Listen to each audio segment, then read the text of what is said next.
एक घर में 3 भाई और एक बहन थी। बड़ा और छोटा पढ़ने में बहुत तेज थे।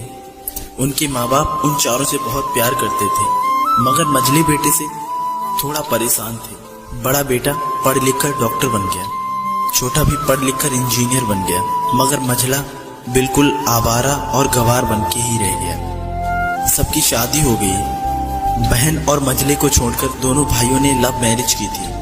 बहन की शादी भी अच्छे घराने में हुई थी।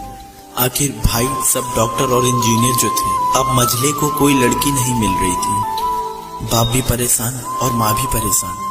बहन जब भी मायके से आती तो सबसे पहले अपने बड़े और छोटे भैया से मिलती, मगर मझले से कभी नहीं मिला करती थी, क्योंकि ना तो वह कुछ दे सकता था और ना ही वह जल्दी घर पे मिलता था। पैसे पर वो दिहाड़ी पे मजदूरी करता था, पढ़ नहीं सका था ना, इसलिए नौकरी कौन देता। मझले की शादी किए बिना पिता गुजर गए। माँ ने सोचा कहीं अब बंटवारे की बात ना निकले, इसलिए अपने गांव की एक सीधी सादी लड़की से मंझले की शादी करवा दी। शादी हो जाने के बाद न जाने क्या हुआ कि मंझला एकदम लगन से काम करने लगा। दोस्तों ने कहा, ये चंदू आज अड्डे पर आना। चंदू ने कहा, आज नहीं फिर कभी दोस्त। दोस्तों ने कहा कि शादी के बाद तू जैसे बीवी का गुलाम ही हो गया हो। चंदू बड़े प्यार से बोला, अरे ऐसी बात नहीं है, कल मैं अकेला एक पेट था, अपने रोटी के हिस्से कमा लेता था, अब 2 पेट हैं। घर वाले नालायक कहते थे तो चलता था, मगर मेरी बीवी मुझे नालायक कहे तो मेरी मर्दानगी पर एक भद्दी कालिक है। एक पत्नी के लिए उसका पति घमंड और एक उम्मीद होता है। उसके घर वालों ने भी तो मुझ पर भरोसा करके ही अपनी बेटी दी होगी, फिर उनका भरोसा कैसे तोड़ सकता हूँ। कॉलेज में नौकरी की डिग्री मिलती है और ऐसे संस्कार सिर्फ माँ बाप से मिलते हैं। इधर घर पर छोटा और बड़ा भाई और उनकी पत्नियां मिलकर फैसला करती हैं कि जायदाद का बंटवारा हो जाए, क्योंकि हम दोनों लाखों के बराबर कमाते हैं, लेकिन मंझला ना के बराबर कमाता है। ऐसा नहीं होगा।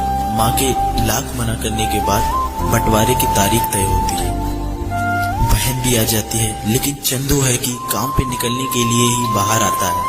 उसके दोनों भाई उसको पकड़कर भीतर लाकर बोलते हैं कि आज तो रुक जा, बंटवारा कर ही लेते हैं। वकील कहता है ऐसा नहीं होता है, साइन करना होता है। फिर चंदू अपने भाइयों से कहता है, तुम लोग बंटवारा करो, जो मेरे हिस्से में हो वो मुझे दे देना, मैं शाम को आकर अपना बड़ा सा अंगूठा चिपका दूंगा पेपर पे। बहन कहती है, अरे बेवकूफ, तू गवार का गवार ही रहेगा, तेरी किस्मत इतनी अच्छी है कि तुझे इतने अच्छे भैया और भाभी मिले। फिर माँ भी बोली कि अरे चंदू आज रुक जा। बंटवारे में 10 बीघा जमीन में दोनों भाई 5-5 बीघा जमीन रख लेते हैं और चंदू को पुश्तैनी घर दे देते हैं। फिर चंदू चिल्लाता है, अरे हमारी छुटकी का हिस्सा कौन सा है। फिर दोनों भाई हंसकर बोलते हैं, अरे मूर्ख, बंटवारा भाइयों में होता है, बहनों के हिस्सों में तो सिर्फ उनका मायका ही है। फिर चंदू बोलता है, शायद पढ़ा लिखा ना होना भी एक मूर्खता है। आप दोनों ऐसा करो, मेरे हिस्से की वसीयत मेरी बहन छुटकी के नाम कर दो। फिर दोनों भाई चकित होकर बोलते हैं, फिर तू? चंदू माँ की ओर देखकर मुस्कुराकर बोलता है, मेरे हिस्से में माँ है। फिर अपनी बीवी की ओर देखकर मुस्कुराकर बोलता है, क्या मैंने गलत कहा? उसकी पत्नी अपनी सास से लिपटकर कहती है, इससे बड़ी वसीयत क्या होगी मेरे लिए कि मुझे माँ जैसी सासू मिली और बाप जैसा ख्याल रखने वाला पति मिला। बस यही शब्द थे जो बंटवारे को सन्नाटे में बदल देते हैं। बहन दौड़कर रोकर अपने गंवार भैया के गले से लगती है और कहती है, मुझे माफ कर दे भैया, क्योंकि मैं समझ ना सकी आपको। चंदू अपनी बहन को बोलता है कि इस घर में तेरा भी उतना ही अधिकार है जितना हम सबका है। मैंने माँ का चुनाव इसलिए किया क्योंकि तुम सब मुझे याद आओ, क्योंकि ये सब वही कोक है जहाँ हम सब लोगों ने 9-9 महीने गुजारे हैं।